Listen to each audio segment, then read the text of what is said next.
पृच्छना नाम का स्वाध्याय, यानी पूछ करके अपने मन में जो संशय हैं उनको दूर करने के लिए और जो कुछ अपन जानते हैं उसको दृढ़ करने के लिए स्वाध्याय पृच्छना नाम का किया जाता है। आज का पहला प्रश्न है कि क्या आयु बढ़ने के बाद अकाल मरण हो सकता है? परभव की आयु बढ़ जाती है तो उसके बाद में अकाल मरण नहीं हो सकता, यानी एक बार आयु बढ़ जाए तो फिर जो बीच का आबादा काल निश्चित हो जाता है उसके बाद में ही परभव की आयु का उदय आता है, इसलिए फिर उसमें कोई परिवर्तन नहीं होता। अब लोग प्रश्न करते हैं कि राजा शनिक की नरक की आयु बन गई थी, सब लोग जानते हैं। जिन्होंने पहले सप्तम नरक की आयु को बाद में आकर्षण करके प्रथम नरक की 84,000 वर्ष की आयु, जो कि प्रथम ही पटल 13 पटल हैं पहले नरक में, उसमें पहले ही पटल में जहाँ पर 90,000 तक की आयु के जीव रहते हैं उसमें वो सीमंतक नामक बिल में विद्यमान है। तो उस समय में उनकी आयु बन चुकी थी, लेकिन फिर भी उनके अपघात का वर्णन आता है। तो उस समय में उनकी आयु पूर्ण होना थी और उस समय में वो निमित्त ऐसा मिल गया तो कहने में आ जाता है कि उन्होंने अपघात किया। वास्तव में उनका अपघात नहीं, अकाल मरण नहीं हुआ, क्योंकि एक बार आयु बढ़ने के बाद में परिवर्तन नहीं होता, यानी जितनी जो आबादा पड़ चुकी है उससे पहले मरण नहीं हो सकता।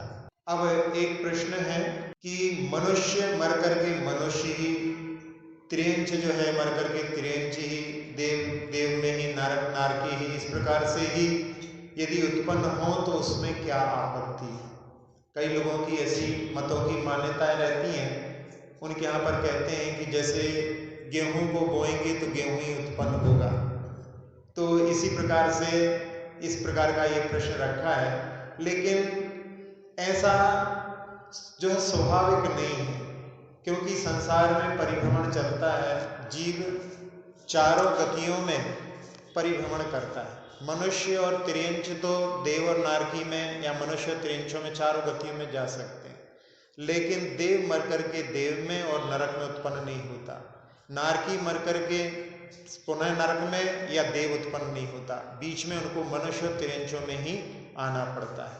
तो ये व्यवस्था है, वस्तु व्यवस्था है, ये स्वभाव है, और स्वभाव जो होता है वो तर्क के अगोचर होता है, उसमें तर्क नहीं चलता। जैसे कोई कहे कि अग्नि गर्म क्यों है, तो अग्नि गर्म होती है, स्वभाव है, उसमें कोई तर्क नहीं चलता। इसी प्रकार से अब इसमें अपन दूसरी दृष्टि से देखें तो फिर क्या होगा? मनुष्य ही मुक्ति को प्राप्त करता है और मनुष्य मुक्ति को प्राप्त होते रहेंगे। 6 महीने 8 समय में 608 जीव मुक्ति को प्राप्त होते रहेंगे और मनुष्यों की संख्या जो है संख्यात है, तो मनुष्य समाप्त हो जाएंगे, फिर मुक्ति का मार्ग समाप्त हो जाएगा। तो ये व्यवस्था जैसी है, यानी जैसा स्वभाव है उसको उसी रूप से स्वीकार करना चाहिए, क्योंकि देखा भी जाता है कैसे उदाहरणों में, कई उदाहरण पुनर्जन्म के ऐसे भी मिलते हैं जिसमें कि मनुष्य मर करके मनुष्य में उत्पन्न हुआ, लेकिन त्रियंचों के भी उदाहरण मिलते हैं। त्रियंच के उदाहरण में एक सतलगा में एक बैल था। वो बैल, उसको यदि छोड़ दो तो वो एक दीवार में जाकर के अपने सिर को मारता था, और लोगों को समझ में आ गया कि लगता है इस दीवार में कुछ गड़ा होगा, कुछ छुपाया गया होगा, इसलिए जाकर के अपने सिर को टकरा रहा है। तो उसको बांध करके उससे पूछा इस दीवार को खोदें, तो उसने अपनी गर्दन हिला करके सहमति बताई, और जब उस दीवार को खोदा गया, तोड़ा गया, तो उसमें एक कलश मिला जिसमें कुछ जेवर संपत्ति आदि रखे हुए थे। तो उसके माध्यम से उस बैल ने पूर्व में उस संपत्ति से कोई संबंध रहा होगा, इसलिए उस पर्याय में भी उसका वहां पर वो देखने में आ रहा था। तो ऐसे जो कुछ जो उदाहरण भी मिलते हैं जिनके माध्यम से अपन कह सकते हैं कि ऐसा नियम नहीं है कि मनुष्य मर करके मनुष्य में ही उत्पन्न हो या त्रियंच मर करके त्रियंच में ही उत्पन्न हो। अब अगला प्रश्न है, क्या इसी से संबंधित प्रश्न ही है, क्या हिंसा अहिंसा में, अंधकार प्रकाश में, ज्ञान चारित्र में, जड़ चेतन में, नीम आम में, विष अमृत में क्या कभी परिणत होते हैं? नहीं होते। ऐसा कह करके वो कहना चाहते हैं कि फिर मनुष्य से त्रियंच आदि कैसे बनते हैं। ये आपकी जो धारणा है कि हिंसा में कोई हिंसक व्यक्ति है वो हिंसा छोड़ करके अहिंसक हो सकता है, उसमें कोई बाधा नहीं है। अंधकार भी जो पुद्गल की ही पर्याय है, वहाँ पर यदि दीपक यदि जल जाता है तो वो प्रकाशित हो जाता है। फिर इसी प्रकार से ज्ञान जब अपने आप में लीन हो जाता है तो वही परम चारित्र बन जाता है। जड़ जब ज्ञान का बहुत सूक्ष्म परिणमन होता है उसको जड़ कहा जाता है, और वही उत्कृष्टता को प्राप्त करके परम चेतनता को भी प्राप्त हो जाता है। नीम के भी जो परमाणु हैं वो बिखर करके काल की अपेक्षा से आम के रूप में भी परिणत होने में कोई बाधा नहीं है। इसी प्रकार से विष भी काल के माध्यम से परिणत होकर के अमृत के रूप में परिणत हो सकता है। इसलिए जो यहाँ पर हेतु दिया जा रहा है वो वहाँ पर ठीक नहीं है। इसका मतलब है कि काल पा करके परिवर्तन हो सकता है, इसलिए मनुष्य भी मर करके अन्य पर्यायों में भी जा सकता है। अगला प्रश्न है, विदेही क्षेत्र में जन्म लेने के लिए क्या करें? और मनुष्य से मनुष्य बनने के लिए यहाँ पर, क्योंकि यहाँ पर जो मनुष्य प्रश्न कर रहा है कि हमको विदेही क्षेत्र में मनुष्य की पर्याय प्राप्त हो जाए, फिर वहाँ पर केवलियों का सद्भाव मिल जाएगा, उसके माध्यम से मुक्ति मार्ग प्रशस्त हो जाएगा। कई बार वो भजन भी चलता है, गर हो जन्म दोबारा मानव जन्म मिले, फिर से यही जिनालय जिनवर शरण मिले। तो मनुष्य से मनुष्य बनना ये तभी संभव हो सकता है जब कोई मिथ्यात्व के साथ में मरण करे, क्योंकि सम्यक दृष्टि मनुष्य और त्रियंश मर करके इस पंचम काल में नियमतः देव गति को प्राप्त करते हैं। इसलिए मनुष्य से मनुष्य बनना यानी सम्यक्त को तिलांजलि देना पड़ेगी। और दूसरा कारण, दूसरा कि विदेही क्षेत्र भी कोई छोटा नहीं। विदेही क्षेत्र में जैसे अपने यहाँ पर भी एक जो आर्यखंड है, बाकी मिलेच्छ खंड है, तो वहाँ पर आर्यखंड ही प्राप्त हो, केवलियों का सद्भाव ही प्राप्त हो, ये कोई नियामक नहीं है। लेकिन फिर भी यदि कोई वहाँ पर उत्पन्न होता है तो मनुष्य से मनुष्य बनने के लिए तत्वार सूत्र के 6 अध्याय का सूत्र है, अल्पारंभ परिग्रहम मानुषस्य। अल्प आरंभ और अल्प परिग्रह के माध्यम से मनुष्य पर्याय प्राप्त होती है, तो इसके माध्यम से वो उसको प्राप्त कर सकता है। लेकिन यदि कोई विदेह से जाकर के मुक्ति प्राप्त करने के मन में भाव रख रहा है तो उसकी अपेक्षा से विदेह प्राप्त ना करने की अपेक्षा विदेह होने की भावना रखना चाहिए कि हमारा आत्मा देह से अतीत विगत हो जाए, विदेह मैं बन जाऊं। ऐसी भावना के साथ में अपने लिए साधना करने में कोई बाधा नहीं है, क्योंकि मनुष्य से मनुष्य की भी भावना करना ये भी एक निदान के रूप में आ सकता है, और निदान के माध्यम से जो चीज़ें प्राप्त होती हैं फिर वो उसमें मुक्ति का मार्ग सुलभ नहीं होता है। इसलिए ऐसी भावना करना श्रेयस्कर नहीं है। अब एक प्रश्न है कि क्या पंचम काल में भरत क्षेत्र में मिथ्या दृष्टि ही जन्म लेते हैं? ये बिल्कुल ठीक कहा आपने कि पंचम काल में जो भी जीव यहाँ पर जन्म लेते हैं वो मिथ्यात्व के साथ में ही जन्म लेते हैं। भले ही कोई बड़े बड़े आचार्यों जो पूर्व में हुए हैं उनका जब जन्म हुआ था तो मिथ्यात्व के साथ में ही हुआ था, क्योंकि सम्यक के साथ में वहीं पर जन्म होता है जहाँ पर मुक्ति की परंपरा चल रही है। सम्यक दृष्टि जीव कहीं पर ऐसी जगह पर पंचम काल में और कालों में उत्पन्न नहीं होता, वो जा करके जहाँ पर चतुर्थ काल मुक्ति की अपेक्षा से इस तरफ से लगाएंगे पर अवसर्पणी की अपेक्षा से, उत्सर्पणी की अपेक्षा से वो तीसरा काल हो जाएगा, तो उसी में जन्म लेता है। आचार्य श्री ने एक बार जन्म जयंती मनाना मिथ्यात्व का पोषक है ऐसा एक प्रवचन भी किया था, क्योंकि जब साधु की जन्म जयंती मनाई जाती है तो साधु का जन्म वैसे देखा जाए तो दीक्षा ही उसका जन्म है, लेकिन उसका जिस मनुष्य पर्याय में जो जन्म हुआ है जन्म जयंती उसकी मना रहे हैं तो वो मिथ्यात्व के साथ में जन्म हुआ है, इसलिए उसको मनाना मिथ्यात्व का पोषण कहलाता है। इसलिए जन्म जयंती का निषेध वहाँ पर उनके प्रवचन में इस प्रकार से आया था। अब अगला प्रश्न है कि म्लेच्छ खंड में जो जीव उत्पन्न होते हैं वो सकल संयम कैसे धारण कर सकते हैं?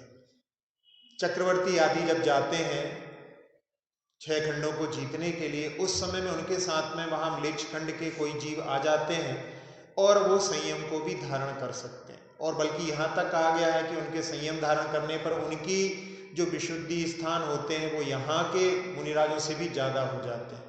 लेकिन फिर भी वो मुक्ति को प्राप्त नहीं कर सकते, ऐसा लब्धिसार की जो है टीका के अंतर्गत आता है। तो वहाँ पर जो जन्मे हैं उनको सकल संयम धारण करने में कोई बाधा नहीं है, और वहाँ की कन्याओं का विवाह चक्रवर्ती के साथ में भी होता है, और उनके द्वारा जो संतान उत्पन्न होती है उनको मुक्ति प्राप्त करने में भी कोई बाधा नहीं है। ये भी अपन इसके साथ में देख सकते हैं। एक प्रश्न है कि चित्रादि 16 पृथ्वियां कहाँ हैं? जो रत्न प्रभा नाम की पहली पृथ्वी है उसके 3 भाग सब जानते हैं, खर भाग, पंग भाग, अबोल भाग। अबोल भाग में वहाँ पर नरक हैं, और जो खर भाग है उसमें ही चित्रादि 16 पृथ्वियां हैं। तो पहली पृथ्वी के अंदर ही वहाँ पर 16 पृथ्वियां हैं, ऐसा तिलोय पण्णति में वर्णन आता है।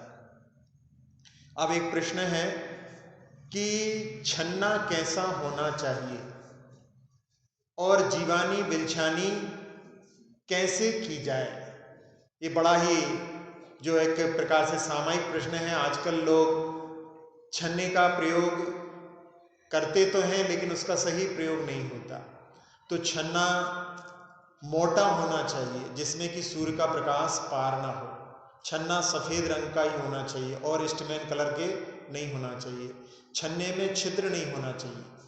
छन्ना पुराने कपड़ों का नहीं होना चाहिए। पुराने कपड़ों में क्या रहता है कि उसके तंतु टूट जाते हैं, जब आप उसको मोड़ेंगे तो उसमें चट चट की आवाज़ आती है, उसके तंतु टूट जाते हैं। और साथ ही साथ में वो स्वच्छ होना चाहिए। इतने छन्ने के गुण हैं। और छन्ने को वहाँ पर उसकी तह बना करके और उसको इस प्रकार से इसके ऊपर रखना इतना बड़ा होना चाहिए कि वो वहाँ पर जिस पात्र में आप पानी छान रहे हैं वो पूरी तरह से ढक जाए, उसके बाद में भी काफ़ी कुछ बचा रहे कि वो भाग गीला ना हो पाए।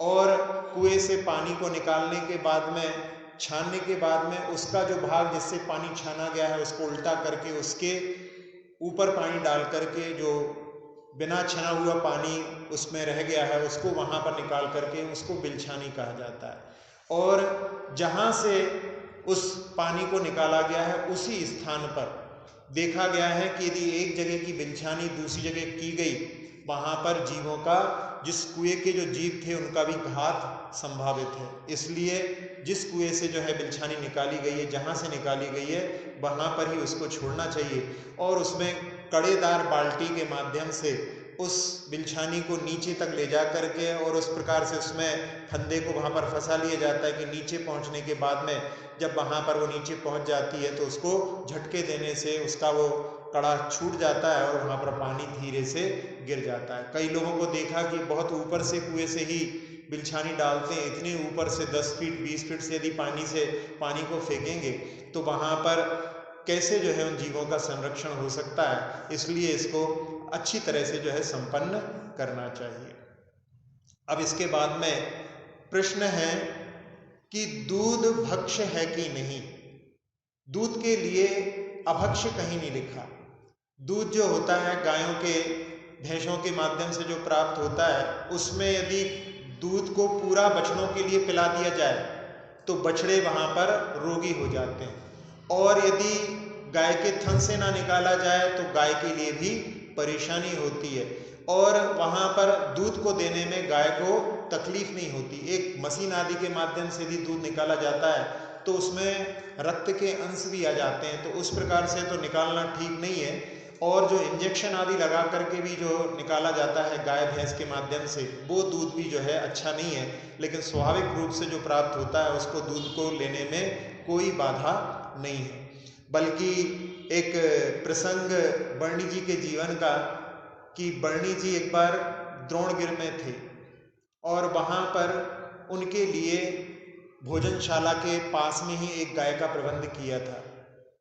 तो बर्णी जी जब भी भोजनशाला से निकलते थे तो सवा रोटी लेकर के निकलते थे। एक रोटी वो गाय को खिलाते थे और पाव रोटी बछड़े को खिलाते थे। गाय इतनी हिलमिल गई थी कि बर्णी जी जब जंगल आदि जाती थी तो गाय साथ साथ में जाती थी। एक दिन ऐसा हुआ कि वो बछड़ा छूट गया, और छूटा तो उसने जाकर के दूध पी लिया। तो लोगों ने कहा कि अब तो आज बर्णी जी को दूध नहीं मिल पाएगा क्योंकि बछड़े ने सारा दूध साफ कर दिया होगा। फिर उन लोगों ने सोचा कि ये गाय जो है बर्णी जी से बहुत हिली मिली है, और हो सकता है इसने अपने बछड़े को पूरा दूध ना पिला करके बरनी जी का जो हिस्सा है वो रोक करके रखा हो। गायों के पास में ऐसी सामर्थ्य होती है, यदि वो चाहें तो अपने दूध को खींच लेती हैं, जिसको चढ़ाना बोलते हैं। तो वो देखा, उन्होंने प्रयास किया और जाकर के देखा तो उस गाय ने वास्तव में वहाँ पर पूरा दूध अपने बछड़े को भी नहीं पिलाया। यानी कृतम उपकारम साधवोहीना विस्मरंती, जो सज्जन लोग होते हैं वो किए हुए उपकार को भूलते नहीं है। तो उस समय में उस गाय ने भी पशु होकर के भी वो बरनी जी के उपकार को भूल ना करके और उसने उनके दूध को वहाँ पर सुरक्षित रखा। तो इस प्रकार से दूध जो है भक्ष्य है, उसमें कहीं से भी निषेध नहीं, बल्कि गाय का दूध, भैंस का दूध जो है आप लेते हैं उसके माध्यम से उनका संरक्षण होता है। यदि गाय का दूध पीना लोग बंद कर देंगे तो फिर उनका जीवन केवल मांस आदि के लिए हो जाएगा। तो दूध के माध्यम से उनका संरक्षण होता है, इसलिए इसका निषेध कभी नहीं करना चाहिए। अब एक प्रश्न है कि पड़गाहन में जो 3 प्रदक्षिणा का विधान है वो कौन से शास्त्रों में आया है? श्रावकाचारों में इनका वर्णन आता है। पशुनंदी श्रावकाचार में, महापुराण में भी वर्णन आया है, पुरुषा सिद्धि उपाय में भी, टीका आदि में इसका वर्णन देखने के लिए मिलता है। तो पड़गाहन के समय में 3 प्रदक्षिणा, बल्कि पड़गाहन के अलावा भी मुनिराज के दर्शन के लिए 3 प्रदक्षिणा का वर्णन आता है। 3 प्रदक्षिण दे सिर नायो कर पूजा तुति कीनी, ऐसा बैराग्य भावना में, जो बैराग्य भावना मूलतः पार्श्व पुराण का भाग है। तो पार्श्व पुराण का भाग होने के कारण मैंने पंडित भूधर दास जी ने उसको 200 साल पहले भी लिखा है। तो इस प्रकार से 3 प्रदक्षिणा जो पड़गाहन के समय में दी जाती है या वैसे भी भगवान महाराज के दर्शन के समय दी जाती है, तो उसमें कोई बाधा नहीं है। परिक्रमाएं 3 क्यों दी जाती हैं? परिक्रमाएं 3 तो मन से, वचन से, काय से, तीनों से मैं भगवान की आराधना करता हूँ। और साथ ही साथ में मंदिर जो होता है वो समोषण का प्रतीक होता है। जैसे समोषण में भगवान चतुर्मुखी होते हैं, इसीलिए मंदिर को समोषण का प्रतीक मान करके वहाँ पर 3 प्रदक्षिणाएं की तीनों दिशाओं से, कई कई जगह ऐसे मंदिर भी रहते हैं कि जहाँ पर हर दिशा में जाकर के भगवान के वंदना कर सकते हैं। तो समोषण का प्रतीक होने के कारण में प्रदक्षिणाएं की जाती हैं। और उसमें 3 जो है मन वचन काय, तीनों से या तीनों लोगों के जिनालयों की वंदना के भाव से भी 3 प्रदक्षिणाएं की जाती हैं। प्रदक्षिणा करते समय में जो पूज्य पुरुष हैं वो अपने दक्षिण हाथ की ओर रहते हैं। प्रदक्षिणा, दक्षिण यानी बाम हस्त जो है अपना, ये दायां हस्त जो है उनकी तरफ रहता है। इसके माध्यम से, उस शब्द के माध्यम से भी अपन समझ सकते हैं।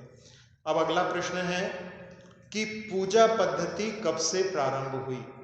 कई लोग इसको बोलते हैं कि अर्वाचीन पद्धति है, पहले पूजाएं नहीं होती थी। ऐसा कहना जिनागम को नहीं समझना है, क्योंकि जिनागम में जहाँ पर आचार्य कुंद महाराज ने जितनी भी भक्तियाँ लिखी हैं प्राकृत में, उन सब की अंचलिकाओं में आता है कि देव लोग अपने दिव्य गंध, दिव्य जल आदि के माध्यम से भगवान की आराधना करते हैं।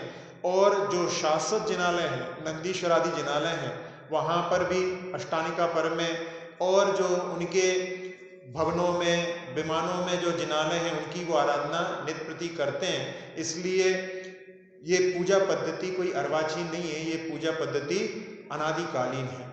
अन्य मत के लोगों में, जिसमें कि दयानंद सरस्वती ने एक अपना जो उनके मत का प्रचारक एक ग्रंथ लिखा, उसमें लिखा कि जो वैदिक संस्कृति में पूजा पद्धति आई है वो जैन धर्म से आई है। जैन धर्म के में ही सबसे पहले पूजा थी, उनकी पूजा पद्धति अन्य धर्मों में गई है। उन्होंने कहा कि सबसे पहली पूजा पद्धति के उनकी दृष्टि से कि नेमिनाथ भगवान का ऊर्जियंत जो शिखर है गिरनार, वहाँ पर पूजा का वर्णन आता है। तो वो लोग कह रहे हैं कि जैन धर्म से उनके यहाँ पर पूजा गई है। और अपन लोगों में भी कई लोग ऐसे हैं कि वो लोग इसको अर्वाचीन सिद्ध करने के लिए प्रयास करते हैं। तो ये ठीक नहीं है, पूजा पद्धति अनादिकालीन है। अगला प्रश्न कि 12 भावनाएं और 16 कारण भावनाओं में कौन बड़ी है? कई बार अपन तुलनात्मक जो करने, कल ही हमने बताया था तुलनात्मक अपन लोग करते हैं जीवन में, उसी प्रकार से तुलनात्मक दृष्टि से भावनाओं में भी तुलना कर रहे हैं कि 12 भावनाएं बड़ी हैं कि 16 भावनाएं बड़ी हैं। वैसे संख्या की दृष्टि से देखा जाए तो 16 कारण में 16 भावनाएं हैं तो वो ज़्यादा संख्या आएगी, लेकिन 16 कारण भावनाएं भाग करके जो तीर्थंकर पद को प्राप्त करते हैं, तीर्थंकर प्रवृत्ति का बंध करते हैं, वो भी 12 भावनाओं के भाए बिना दीक्षा को धारण नहीं करते। यानी जितने भी आज तक संसार से मुक्ति को प्राप्त हुए हैं, वो हो सकता है कि उन्होंने 16 कर्ण भावनाएं नहीं भाई हों, लेकिन 12 भावनाएं भाए बिना आज तक संसार में कोई भी मुक्ति को प्राप्त नहीं हुआ। इसलिए मूल तो जो है 12 भावनाओं का ही महत्व है। वैसे अपन देखा जाए तो उसमें 12 भावनाओं और 16 कर्ण भावनाओं में यदि कोई तुलनात्मक दृष्टि से अध्ययन करना चाहे तो एक ही भावना के अंदर बहुत सारी भावनाएं समाहित हो जाती हैं। इसलिए ये तो केवल अपना जो प्रश्न की दृष्टि से ऐसा सोचना है कि कौन बड़ा है कौन छोटा है। वास्तव में जिनागम की जो हर भावनाएं अपने लिए संसार से ऊपर उठाने के लिए कार्यकारी है। एक प्रश्न है कि यदि परिस्थिति बस होटल में भोजन या पार्टी में भोजन करना पड़े तो क्या करें। यदि कोई ने त्याग किया है और फिर भी परिस्थिति के कारण में यदि होटल आदि में भोजन करना पड़े, ऐसी परिस्थिति से भी अपन यदि अपना प्रयास करें तो अपन बच सकते हैं। जबकि होटल शब्द ही कह रहा है कि यदि जैन हो या हिंदू हो तो टल, होटल शब्द में ही वहां से टलने के लिए कहा गया है। तो परिस्थिति बनती है तो भी हम उसमें यदि प्रयास करें, क्योंकि होटल का जो भोजन है या पार्टी आदि में जो भोजन बनता है उसमें कोई भी जो है शुद्धता का भाव नहीं रहता। और जैसा होवे अन्न, जैसा खाओ अन्न वैसा होवे मन वाली बात है। इसलिए इनके जो भोजन से अपने लिए बचने का प्रयास करना चाहिए। बाजार का भी जो भोजन है, बच्चे लोग बैठे हैं यहाँ पर, बाजार का भी जो भोजन है, बाजार के मतलब होटलों का भोजन है, होटल में जो पाव भाजी है या ऐसी चीज़ें हैं, वो भी बहुत खतरनाक होती हैं। एक जगह पर 2 भाई बहन थे और वो खेलने के लिए जाते थे और जब खेलकर लौटते थे तो एक ठेले पर वो लोग कुछ पाव भाजी भेलपुरी आदि खा करके लौटते थे। और एक बार ऐसा हुआ कि दोनों के दोनों बीमार पड़े। बीमार पड़ने पर डॉक्टर ने, उनका जो फैमिली डॉक्टर था, सारे ट्राई करके देखा, ट्रायल एंड एरर मेथड होती है एलोपैथी की, ये ठीक नहीं हो रहा तो दूसरी बदल दो, लेकिन वो लोग स्वस्थ नहीं हुए। फिर क्या किया, उसने एक ऐसा टेस्ट करवाया जिसको कि जो लोग जानते होंगे सुनकर के घबरा जाते हैं, एलाइजा टेस्ट, जिसमें दोनों पॉजिटिव निकल गए, यानी दोनों के लिए HIV पॉजिटिव। फिर कहाँ से इनको जो है HIV पॉजिटिव हो गए ये, तो उनको डॉक्टर ने उस चाट वाले के पास जाकर के उससे पूछा तो वो HIV पॉजिटिव निकला। और उसने क्या किया कि एक बार ये दोनों खाने के लिए रोज जाते थे, तो एक बार वो बना रहा था प्याज और उस समय चाकू से उसके हाथ में चोट लग गई और उसका खून उसमें मिल गया। और उसने क्या सोचा कि इसमें सॉस आदि मिलाएंगे तो पता नहीं पड़ेगा, और उसने वही चीज़ दोनों बच्चों को खिला दी। और उस समय में दोनों बच्चों के लिए छाले हो रहे थे। विदिन फ्यू सेकेंड्स वो वहाँ का रोग उनके पास में ट्रांसफ़र हो गया। तो बाहर की चीज़ कितनी खतरनाक हो सकती है, इसलिए बाहर की चीज़ों में, जहाँ होटल है पार्टी है, उससे अपने लिए बचने का प्रयास करना चाहिए। और यदि कोई इस प्रकार की कभी कोई हो गई है तो यदि नियम लिया हो तो फिर उसमें गुरु आदि के माध्यम से प्रायश्चित आप लोगों के लिए जो है सोचना चाहिए। अब अगला प्रश्न है कि सराग और वीतराग सम्यक दर्शन में क्या अंतर है।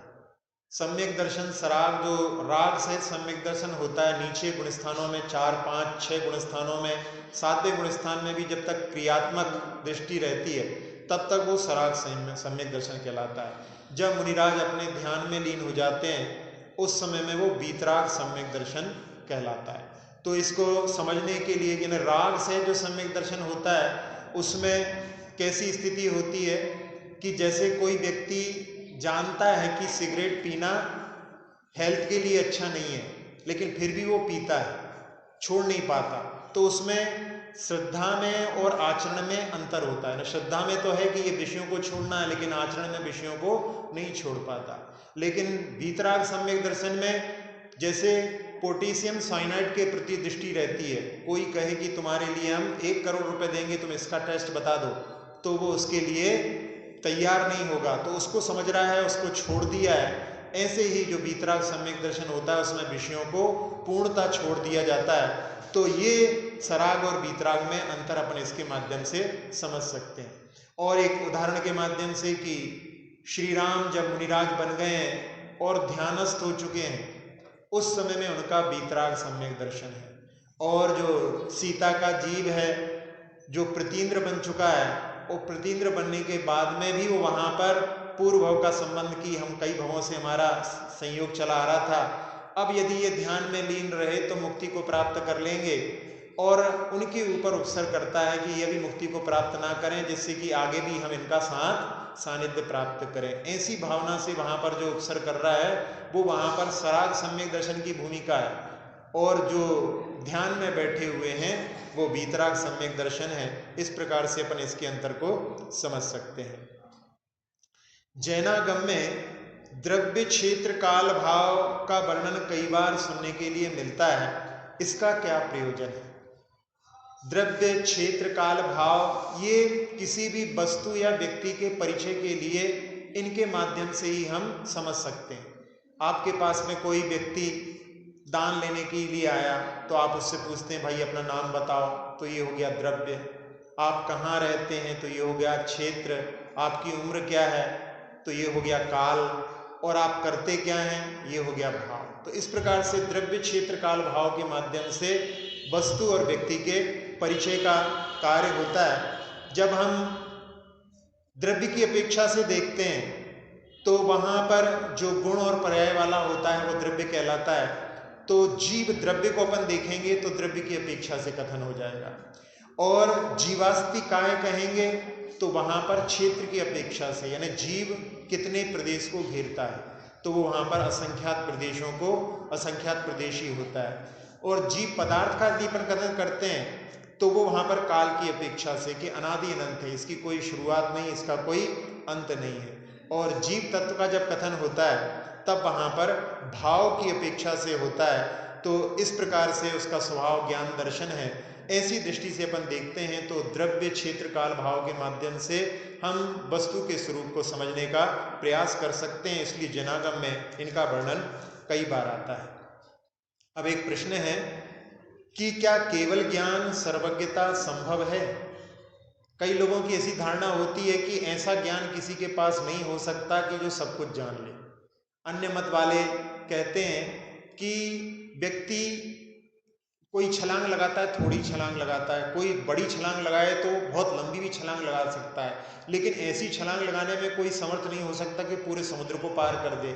इसी प्रकार से वो ज्ञान के क्षेत्र में कहते हैं कि किसी के पास में ऐसा ज्ञान नहीं हो सकता जो सब कुछ जान सके। लेकिन हम ज्ञान की तरतमता तो देखते हैं, कई लोगों के पास में ज्ञान मंद होता है, कई लोगों के पास में ज्ञान बड़ा प्रखर होता है। जो शताब्धानी व्यक्ति थे रायचंद जी, वो एक साथ में 100 चीज़ों को 100 लोग यदि एक साथ में उनके सामने कुछ कर रहे हों, एक बार में देख करके वो 100 का 100 पूरा देखने में समर्थ थे, बता सकते थे क्रम से कि इन्होंने क्या क्या किया है, क्या क्या बोला है। उनके लिए वहाँ पर जब उनका एक प्रयोग किया गया, उनको देखा, उसमें सफलता मिली, तो वहाँ पर जो कलेक्टर थे, अंग्रेज कलेक्टर थे, उन्होंने उनको साक्षात सरस्वती का सम्मान दिया था। तो ऐसा ज्ञान भी पाया जाता है। लेकिन ये दृष्टि से यहाँ पर प्रश्न किया जा रहा है कि क्या सर्वज्ञता संभव है? तो सर्वज्ञता जो लोग पूछते हैं कि क्या सर्वज्ञ हो सकते हैं, तो उनसे हम प्रश्न करते हैं कि सर्वज्ञ अभी नहीं है कि कभी नहीं है। आप कहोगे कि अभी नहीं है तो हम भी स्वीकार करते हैं कि अभी हमें यहाँ पर देखने में कोई सर्वज्ञ नहीं मिलते हैं, अभी नहीं है। लेकिन कभी नहीं है आप कहोगे कि नहीं, ना भूतकाल में कोई सर्वज्ञ हुआ है ना भविष्य काल में हुआ है। फिर उनसे दूसरा प्रश्न किया जाए कि यही नहीं है कि कहीं नहीं है। आप कहोगे कि यही नहीं है, तो इसमें तो हम भी सहमत हैं कि यहाँ पर अभी कोई सर्वज्ञ हमें देखने में नहीं आ रहे हैं। लेकिन आप कहो कि कहीं सर्वज्ञ नहीं है, यानी पूरे विश्व में आपने देख लिया है कि कहीं पर सर्वज्ञ नहीं है, और यदि वो कहता है कि हाँ कहीं पर सर्वज्ञ नहीं है, तो वहाँ पर कहेंगे अपन उससे कि आप ही सर्वज्ञ हो। क्यों? क्योंकि आपने क्या कहा, तीनों लोकों में सर्वज्ञ नहीं है और तीनों काल में सर्वज्ञ नहीं है। तो सर्वज्ञ होता क्या है? जो तीनों लोक और तीनों कालों को जानता है वो सर्वज्ञ होता है। तो भूत का हम निषेध नहीं कर सकते, भविष्य का निषेध नहीं कर सकते, और ज्ञात विश्व में भी कई जगह ऐसी हैं जिनको कि हम नहीं जानते। बरमुडा ट्रायंगल आदि ऐसी जगह हैं जहां पर अभी भी बड़े बड़े जहाज जाकर के गायब हो जाते हैं, जिसके बारे में कोई भी जो है खोज में समर्थ नहीं है। तो अभी हम ज्ञात विश्व को ही पूरा नहीं जानते हैं, तो हम कैसे निषेध कर सकते हैं कि कहीं पर भी सर्वज्ञ नहीं है। इसलिए भगवान की वाणी जो सर्वज्ञ होते हैं, उनकी वाणी पर विश्वास करके अपने लिए जो बताया गया है उस मार्ग पर चलने का प्रयास करना चाहिए। अब अगला प्रश्न है, बड़ा ही रोचक प्रश्न है कि हम अपने आप को कैसे पहचान सकते हैं। अपने आप को जानने के लिए कि हम कौन हैं, ये प्रश्न बहुत सारे लोगों के मन में उत्पन्न होता है। हम कौन हैं? अब हमने अभी देखा था, अपन ने भी द्रव्य क्षेत्र काल भाव की अपेक्षा से अपन देखें तो द्रव्य की अपेक्षा से हमको यहाँ पर दिखाई देगा कि हम एक कोई गति में हैं। अभी यहाँ पर तो हम एक मनुष्य हैं, लेकिन हम इसके पहले क्या थे, इस दृष्टि से देखेंगे तो हमारा जो बाहरी जो रूप है वो हमारा अभी हमको प्राप्त हुआ है। पहले हम क्या थे, हमको ज्ञात नहीं है। तो ये जो हमारा रूप है वो भी हमारा वास्तविक रूप नहीं है, क्योंकि इसमें भी परिवर्तन होता रहता है। पहले हम छोटे से थे, बड़े हो गए। कोई व्यक्ति जो बचपन में मिला हो और उसके बाद में बड़े होने पर मिले तो कह रहे तुम तो बिल्कुल बदल गए, क्योंकि परिवर्तनशील जो चीज यदि हम पहचान अपनी बनाएंगे, यदि परिवर्तनशील है तो हम उसको कभी भी प्राप्त नहीं कर पाएंगे। नाम के बारे में, नाम भी परिवर्तन हो जाता है। नाम भी हमको यहीं प्राप्त हुआ है, इसलिए नाम से भी हमारी पहचान हम अपनी नहीं कर सकते। फिर कोई कार्य करते हैं तो कार्य के माध्यम से भी, कार्य में भी जो है परिवर्तन आ जाता है, तो कार्य के माध्यम से भी हम अपनी पहचान नहीं कर सकते हैं। तो वास्तव में हम कौन हैं, हम यदि उस बात को देखें तो हम बचपन में भी जो हमारा ज्ञान दर्शन था और आज भी जो हमारा ज्ञान दर्शन है उसमें कोई भी परिवर्तन नहीं आया। तो हमारा आत्म तत्व जो अंदर है विद्यमान शरीर के, उस पर यदि हम दृष्टि डालें तो हम अपने आत्म स्वरूप की ओर दृष्टि इसके माध्यम से प्राप्त कर सकते हैं। 3 तरह के लोग होते हैं संसार में। एक होते हैं व्हाट आई हैव, हमारे पास क्या है, वो बाहरी चीज़ों पर, हमारा बंगला है, हमारी गाड़ी है, इन्हीं में उलझे रहते हैं। कभी भी अपने अंदर क्या है विद्यमान उस पर दृष्टि नहीं डालते। फिर उससे थोड़ा ऊपर उठते हैं तो व्हाट आई डू, हम क्या करते हैं, तो वहाँ पर अच्छे बुरे में विभाजन हो जाता है। इससे ऊपर के लोग होते हैं कि व्हाट आई एम, मैं क्या हूँ। इस पर दृष्टि जब जाती है तब अपने अंदर जो विद्यमान है उसको अध्यात्म के माध्यम से, अध्यात्म वही है जो दृश्य जगत है उससे ऊपर उठा करके जो दिखाई नहीं देता उसकी ओर दृष्टि ले जाने वाला अध्यात्म होता है। तो उसके माध्यम से हम अपने आत्म तत्व को देखें तो आत्मा का ज्ञान दर्शन एक ऐसा लक्षण है जो हमेशा उसमें विद्यमान रहता है। किसी भी अवस्था में, पूर्व में भी यदि कोई पर्याय में रहे होंगे वहां पर भी हमारा ज्ञान दर्शन बना हुआ था, आगे भी भविष्य में भी बना रहेगा। तो ये एक ऐसा लक्षण है जो हमेशा निर्दोष लक्षण है। यदि हम अमूर्तिक अपना लक्षण बनाएं तो वो क्या हो जाएगा, अति व्याप्ति दोष से युक्त हो जाएगा। क्योंकि अमूर्तिक केवल आत्मा ही नहीं, धर्म द्रव्य, अधर्म द्रव्य, पुद्गल नहीं, जो धर्म अधर्म, आकाश और काल, ये 4 द्रव्य जो अमूर्तिक हैं। फिर यदि हम ये बनाएं कि राग हमारा लक्षण है तो राग सब जीवों में नहीं पाया जाता। कुछ जीव ऐसे भी होते हैं जो राग से अतीत हो चुके हैं, तो ये हो गया अव्याप्ति दोष से युक्त हो गया। और यदि हम स्पर्श रस गंध वर्ण बनाएंगे इसका लक्षण पुद्गल के साथ में रहने के कारण में, तो वो असंभव दोष हो जाएगा।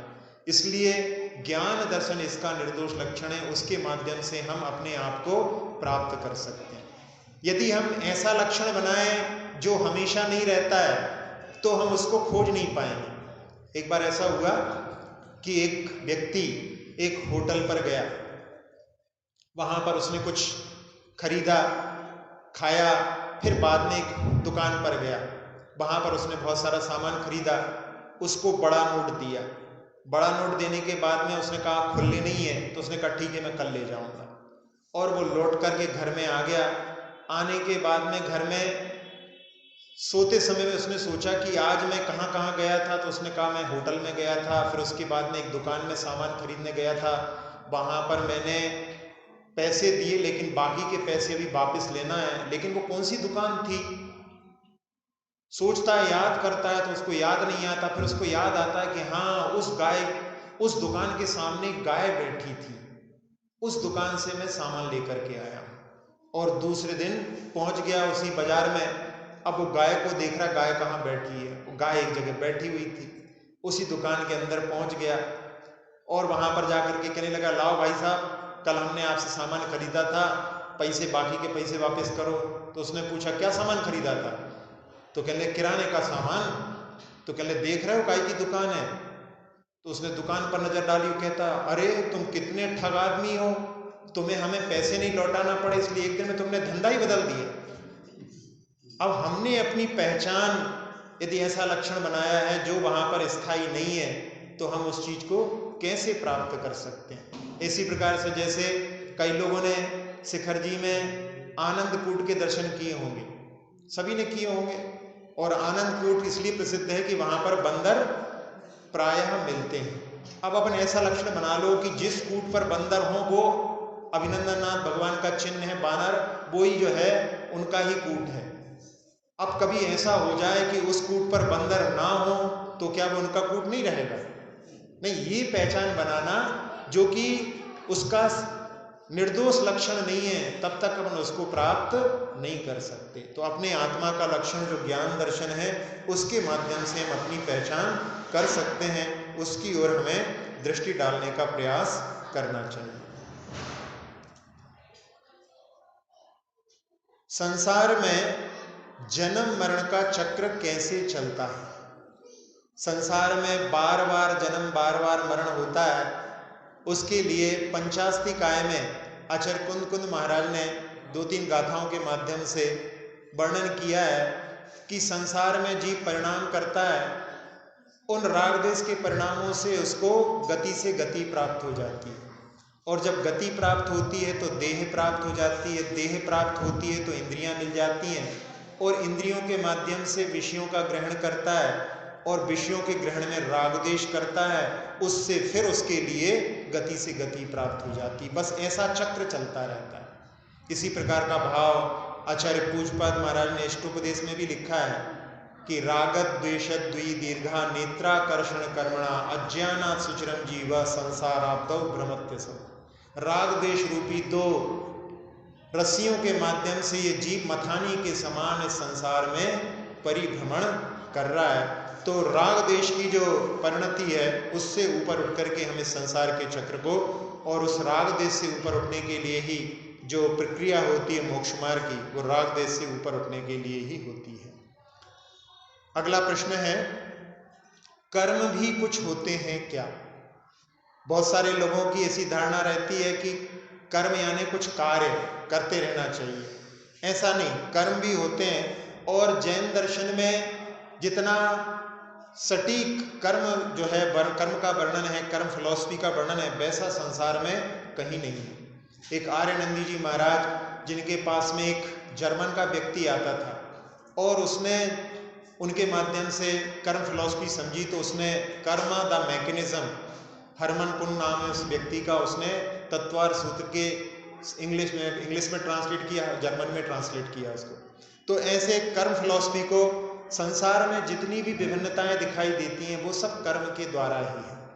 किसी के पास में बहुत अच्छा ज्ञान है, तो उसके ज्ञान का क्षेपसम यानी कर्म का ही कुछ क्षेपसम उसने प्राप्त कर लिया है। किसी का ज्ञान ढका हुआ है, तो उसमें ज्ञानावरणी कर्म के उदय के माध्यम से उसका ज्ञान वहां पर प्रकट नहीं हो रहा है। कोई बहुत सुखी है, मतलब साता बेदनी का उदय चल रहा है। कोई हमेशा दुखी बना रहता, पीड़ित बना रहता, रोगी बना रहता है, वो असाता बेदनी का।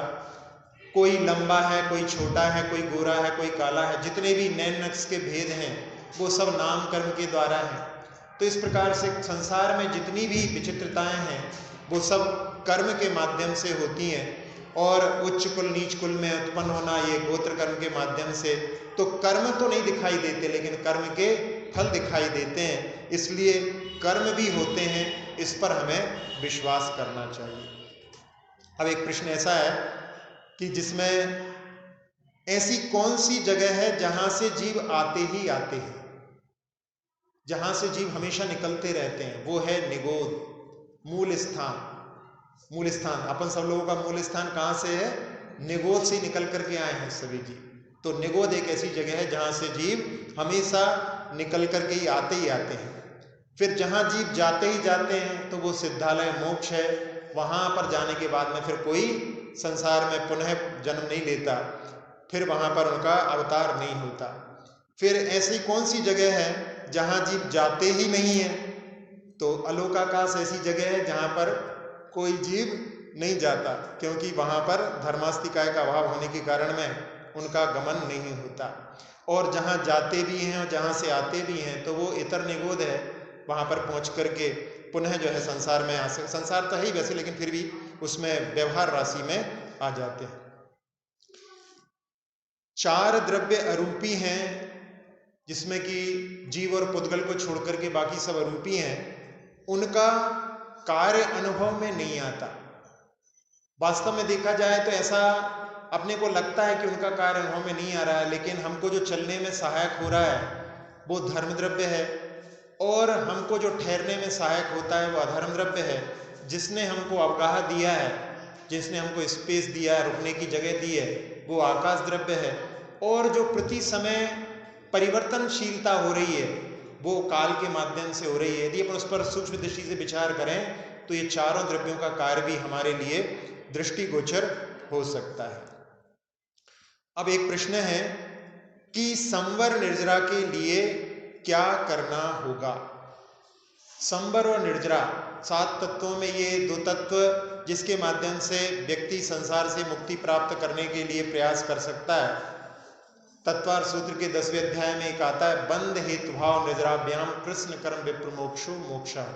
बंध के हेतुओं का अभाव होने से और निर्जरा होने से और सभी कर्मों की मुक्ति होने से वहाँ पर मोक्ष प्राप्त होता है। तो बंध के हेतु अपन देखें तो 8वें अध्याय में वहाँ पर पहले ही सूत्र में मिथ्या दर्शना विरति प्रमाद कषाय योग बंध हेत्वा, सबसे पहले मिथ्यात्व से ऊपर उठने का प्रयास, फिर उसके बाद में अविरति यानी व्रतों को धारण करना, इसके माध्यम से ये संवर के हेतु हैं। जैसे जैसे गुणस्थानों में ऊपर के क्रम को अपन देखते हैं तो वहाँ पर आने वाले जो कर्म हैं उनकी विच्छुद्धि होती जाती है। ऊपर ऊपर बढ़ने से कर्मों का जो है संवर होने लगता है।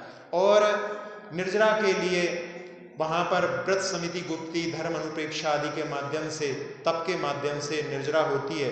इस मार्ग का यदि अंगीकार करेंगे तो उसके माध्यम से अपन संवर और निर्जरा को प्राप्त कर सकते हैं।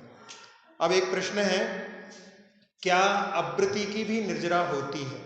जो व्रती होते हैं उनकी तो निर्जरा के लिए वर्णन आता है सम्यक दृष्टि श्रावक वृत्तानंद वियोजक उस सूत्र के माध्यम से। तो उसमें अवृत्ति हैं, कोई व्रतों को धारण नहीं किया है, उनकी भी क्या निर्जरा होती है? ये बात तो सही है कि गुण श्रेणी निर्जरा जो हमेशा होती है वो तो अवृत्ति की नहीं होती, लेकिन फिर भी जैसे कि इस सूत्र में जो कि षट्खंडागम का सूत्र है या धवला का सूत्र है उसमें आता है कि अर्हंत्र नमोकारो संपई बंदादो असंख्यज गुण कमक खार्गो होती, यानी नमोकार मंत्र का जाप करने से बंद की अपेक्षा से असंख्यात गुणी निर्जरा होती है। इसलिए उसमें लिखा है तत्थवि मुनिणम पवुत्ति पसंगादो, इसलिए मुनिराजों की भी प्रवृत्ति नमोकार जपने के लिए होती है। तो जब महामंत्र आदि का जाप करते हैं, भगवान की आराधना करते हैं, उस समय में वहाँ पर असंख्यात गुणी निर्जरा भी होती है। इसलिए अपने लिए असंख्यात गुणी निर्जरा के लिए जो कारण है भगवान की आराधना आदि, उसमें अच्छे मन लगा करके प्रयास करना चाहिए। और यदि सतत निर्जरा चाहते हैं तो उसके लिए व्रती बनने का भी प्रयास करना चाहिए। अब एक प्रश्न है कि भगवान महावीर की दिव्य ध्वनि बिना गणधर के 66 दिन तक नहीं खिरी, ये तो सभी लोग जानते हैं, लेकिन आदिनाथ भगवान की भी जब वाणी खिरी थी उस समय में तो कोई गणधर नहीं था, तो उनकी वाणी कैसे खिर गई थी? तो यहाँ पर जब आदिनाथ भगवान के लिए केवल ज्ञान हुआ उस समय में 3 समाचार उनके लिए प्राप्त हुए भरत चक्रवर्ती के लिए। एक तो भगवान को केवल ज्ञान हुआ है और उनको चक्ररत्न प्राप्त हुआ है, और एक कि उनको पुत्र रत्न की प्राप्ति हुई है। तो उस समय में वो भगवान की वाणी सुनने के लिए केवल ज्ञान की पूजा करने के लिए गए, और अपने अन्य भाइयों से भी उन्होंने कहा, जिसमें वृषभसेन आदि उनके भाई उनके साथ में वहाँ गए। और वहाँ पर जब पहुँचे उन्होंने भगवान की आराधना करके प्रश्न किया, भगवान की वाणी खिरने लगी। उस समय में वृषभसेन वहाँ पर उपस्थित थे, लेकिन अभी वो गणधर के रूप में नहीं थे। तो इससे ऐसा फलितार्थ निकलेगा कि जिनमें गणधर बनने की योग्यता भी है, यदि वो वहां पर पहुंच जाते हैं तो भगवान की वाणी खिरने लगती है। इसीलिए जब गौतम गणधर जिन्होंने भी दीक्षा नहीं ली है, जैसे ही वो समोषण में पहुंचते हैं और भगवान की वाणी वहां पर खिरने लगती है, बाद में वो जो है श्रमण धर्म को अंगीकार करते हैं, गणधर बनते हैं। इसलिए इस प्रश्न को अपन इस दृष्टि से देख सकते हैं। अब एक प्रश्न है कि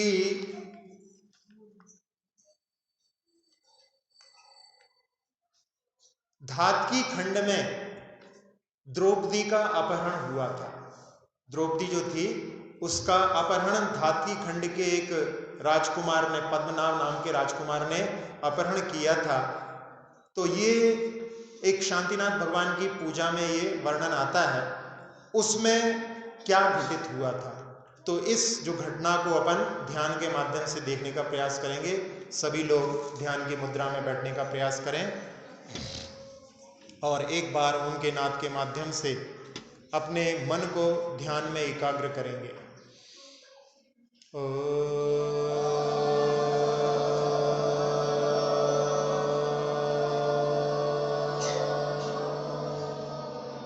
प्रणव मंत्र के माध्यम से मन पूरी तरह से शांत हो चुका है। अपने मन रूपी पंछी को उड़ान देते हुए पहुंचते हैं नेमिनाथ भगवान के शासन काल में। द्रौपदी एक समय में अपने श्रृंगार में संलग्न थी और वहां पर नारद जी का आना हुआ। वो उनके सम्मान नहीं कर पाई और उससे रुष्ट होकर के नारद जी ने उनके चित्र को धातकी खंड के एक राजकुमार को दिखाया और वो उस चित्र को देख करके इतना मोहित हो गया कि उसने एक देव को अपने वश में करके और उसको द्रौपदी को लाने के लिए भेजा। उस देव ने द्रौपदी का अपहरण करके धातकी खंड में उसको लेकर के गया और उस समय द्रौपदी ने कहा कि 1 महीने तक मुझे समय दो, यदि 1 महीने तक यदि कुछ नहीं हुआ तो फिर मैं तुम्हें स्वीकार कर लूंगी। और वो भगवान की आराधना में संलग्न हो गई। इधर श्री कृष्ण और पांडव यहाँ पर आराधना आदि करके इस धातकी खंड पहुँचते हैं और वहाँ पर उस पद्मनाभ नाम का जो राजकुमार था उसके लिए वहाँ पर पकड़ लेते हैं। वो वहाँ पर छुप करके बैठता है और जाकर के वो द्रौपदी के चरणों में क्षमा मांगता है, तब जाकर के उसको वहाँ पर मुक्ति मिलती है। और वो वहाँ से लौट करके जब वापस अपने द्वीप की ओर लौटते हैं, अपने भरत क्षेत्र के लिए जम्बूद्वीप के समय में लौटते हैं, तब उस समय में वहाँ के जो तीर्थंकर रहते हैं उनकी वाणी सुनते हुए वहाँ के जो नारायण रहते हैं वो वहाँ पर प्रश्न करते हैं कि ये शंख की आवाज़ किसकी है। और उस समय भगवान कहते हैं कि ये भरत क्षेत्र से आया हुआ एक जम्बूद्वीप से आया हुआ जम्बूद्वीप के भरत क्षेत्र से आया हुआ नारायण की ध्वनि है। और वो कहता है कि मैं जाकर के उससे मिलूंगा। तो भगवान कहते हैं कि एक नारायण दूसरे नारायण से कभी नहीं मिलता, एक तीर्थंकर दूसरे तीर्थंकर से, एक चक्रवर्ती दूसरे चक्रवर्ती से, एक चक्रवर्ती दूसरे नारायण से कभी नहीं मिलता। तो उस समय फिर भी वो प्रयास करता है और उस समय में जब वहाँ पर पहुँचता है तब तक उनका जाता हुआ केवल ध्वज दिखाई देता है। ऐसे इस घटना को देखते हुए और वहाँ पर जो विद्यमान तीर्थंकर थे उन सब की अपनी ओर ऊर्जा को आह्वान करने के लिए हम सभी लोग एक बार ह्रीम का उच्चारण करेंगे। ह्रीम।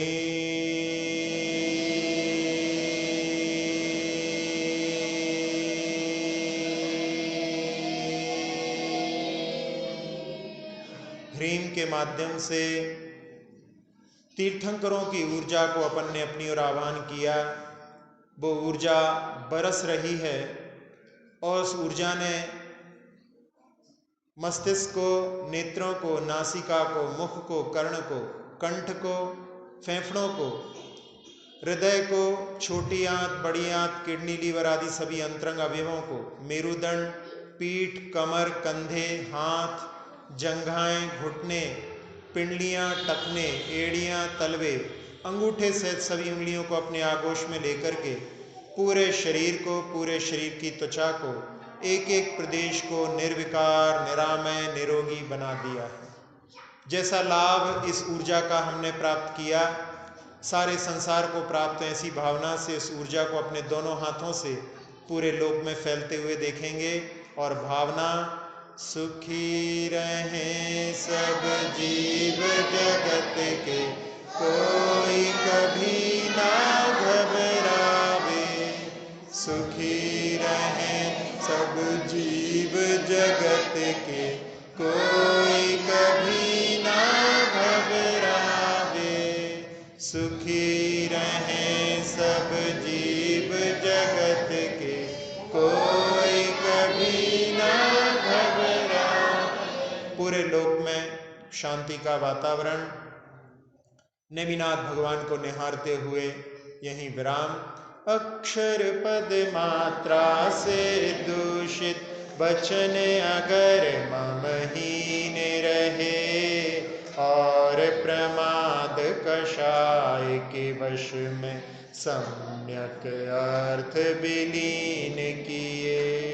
जिन वाणी माता मेरी उन सब त्रुटियों को क्षमा करें, दें आशीष शीघ्र हम सबको, केवल लब्धि रमा मिले। प्राप्त हमें हो बोधि समाधि, परिणामों की शुद्धि हो, निज आत्म उपलब्ध हमें हो, शाश्वत सुख की सिद्धि हो। चिंतित वस्तु दात्री माता, चिंतामणि उपमा भाती, करूं वंदना पूर्ण विनय से, चरण रखूं मैं ये पाती। कर जिन वाणी स्तुति, तन की ममता टार, महामंत्र का जाप अब सभी जपें नव बार।